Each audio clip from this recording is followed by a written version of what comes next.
ำร้อยฝากเพลงลอยสายลมแผ่วเบาสื่อรักพาเอา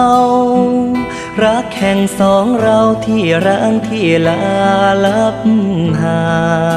งอยู่แห่งไหนขวัญใจเจ้าอย่าชังหากได้ฟังหวังยังคงเมตตาตอบสัญ